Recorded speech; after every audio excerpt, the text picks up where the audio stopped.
Welcome to Sparking Success with Opalewski. Aaron brings you conversations that spark innovation, cultivate leadership skills, and pave the way for your business success.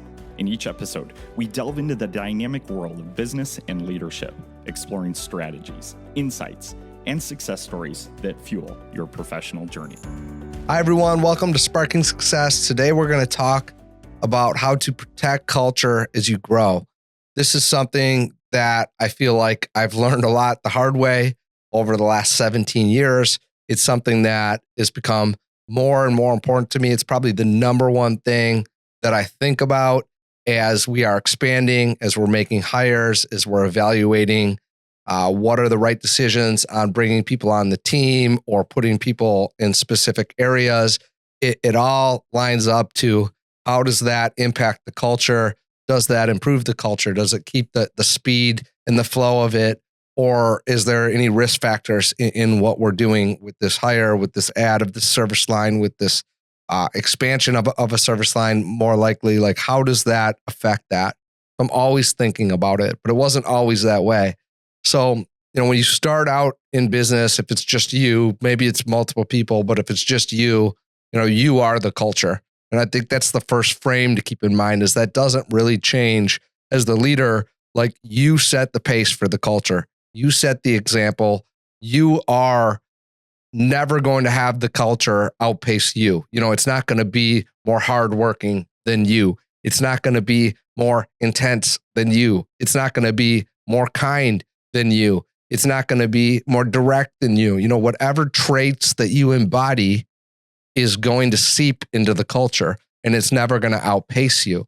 That's why it's important for the leader to always be growing, developing, learning, and then bringing on other like-minded individuals to help join, in that process. What do you need to do as you're adding people on this? Well, you need to be thinking about this, number one, and then you need to be constantly assessing it. You need to understand that culture is not something that just stays stagnant. It doesn't necessarily go up. It can flow, back and forth. And when you really get a good thing going as you're adding people and adding team, you're adding complexity to the situation. But if you see a situation where you're developing enough people within the culture to where the culture is course correcting itself, where someone is not holding up a standard, within the culture, and they're pulled aside to have a friendly conversation by someone else, and they're talked to about why it's important to us that we pick up the trash around us or leave a space better than it was when we got there. Why we always want to go the extra mile, find a way to deliver value for clients and each other.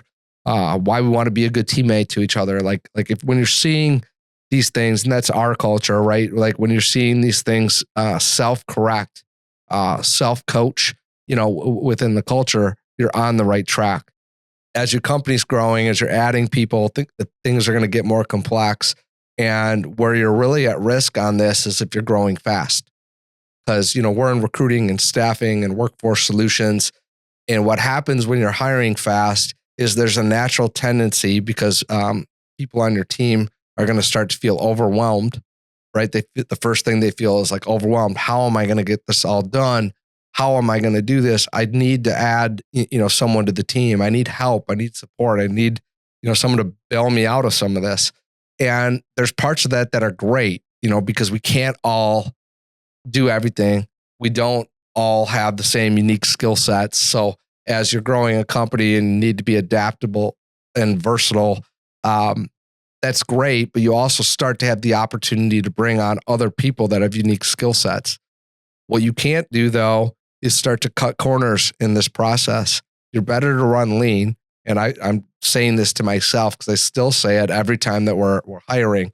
There's this natural tendency to want to just add support and to potentially miss or cut corners on things that are, let's call them red flags in the process of bringing someone on.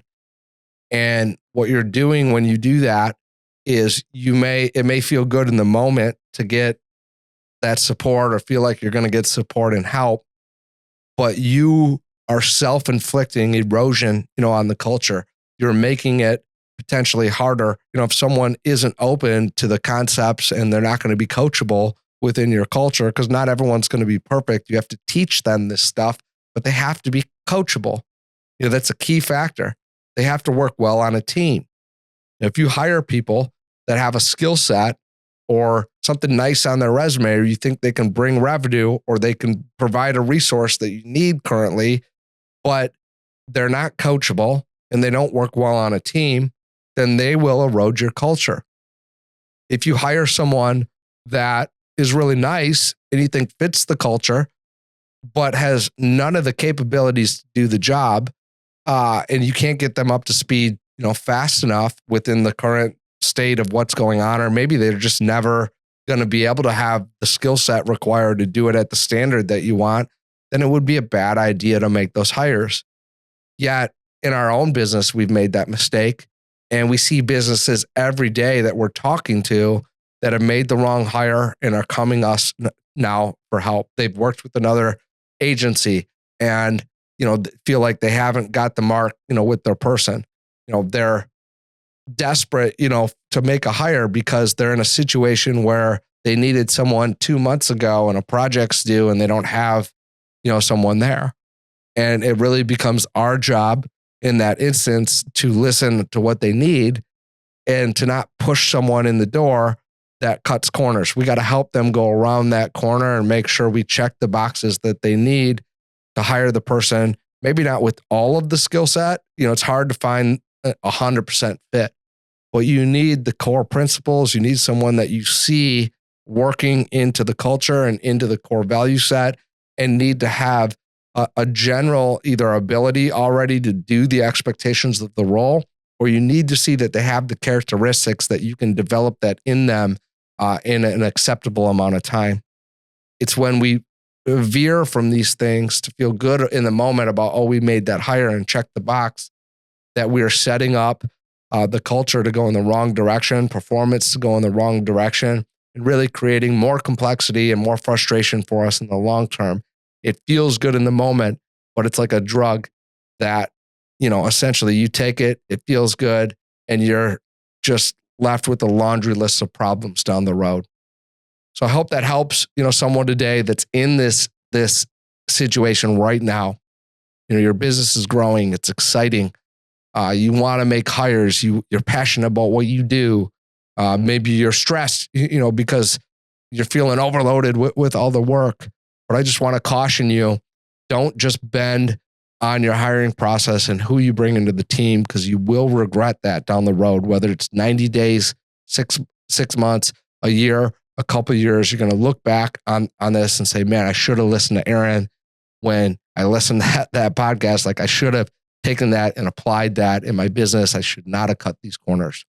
If this is helpful to you in your current situation, or this to be true and you're going to apply it moving forward, I'd ask that you share this with one other person that makes hiring decisions.